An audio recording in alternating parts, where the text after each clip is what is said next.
भगवान श्री कृष्ण के 125 वर्ष होने के बाद भी उनके चेहरे पर तनिक भी कोई झुर्रियां नहीं थी।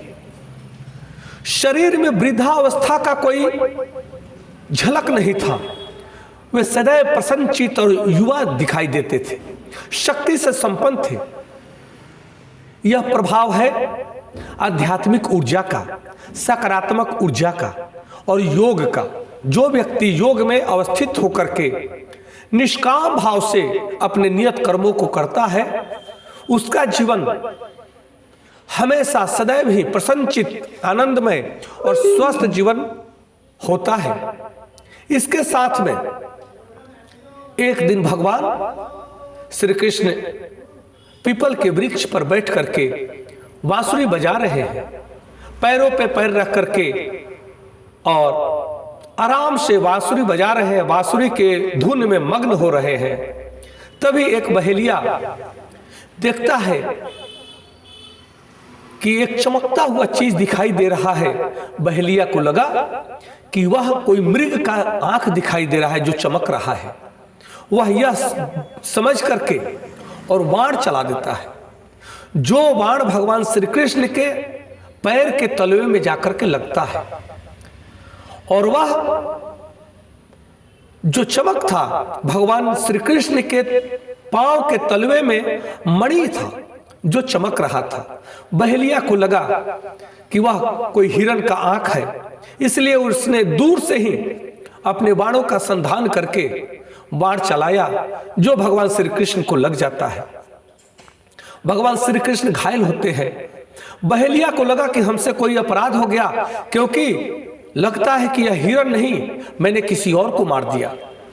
बहेलिया दौड़ता हुआ वहां आ रहा है और जब भगवान श्री कृष्ण को देखता है तो क्षमा याचना करने लगा कि हे प्रभु, हमसे बहुत बड़ा अपराध हो गया, मैं बहुत बड़ा पापी हूं, मैं अनजाने में बाण छोड़ा जो आपको लगा, मुझे इसके लिए दंड दीजिए। भगवान श्री कृष्ण मुस्कुराते हुए कहते हैं कि नहीं, यह तुम्हारा कोई दंड नहीं है, न कोई अपराध है, न तूने कोई पाप किया है।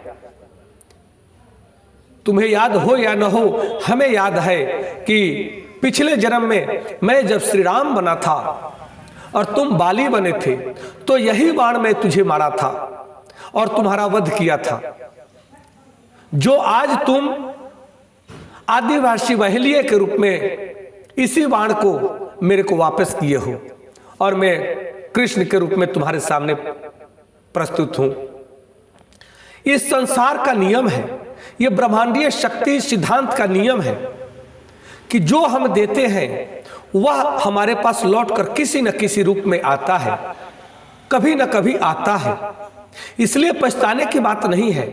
मेरा भी यहाँ का कार्यकाल समाप्त हुआ, मैं भी अब परम लोक को जाऊंगा, परम धाम को जा रहा हूं और यह तुम्हारा ऋण चुकाकर ही जाना था, इसी का मैं भी इंतजार कर रहा था। इसलिए तुम्हें पश्चाताप नहीं होना चाहिए, क्योंकि तुम कभी बाली थे, मैं श्री राम था, आज मैं कृष्ण हूं और तुम बहेलिये हो, और तुमने अपना कर्ज चुकाया, अर्थात मैं जो अपराध किया था उस अपराध की पूर्ति हुई और आज मैं भी अपराध मुक्त हो गया। इसके लिए परेशान होने की आवश्यकता नहीं है। तुम भी आनंद करो, मैं भी परम धाम को जा रहा हूं। नमस्कार, धन्यवाद। जय श्री कृष्ण।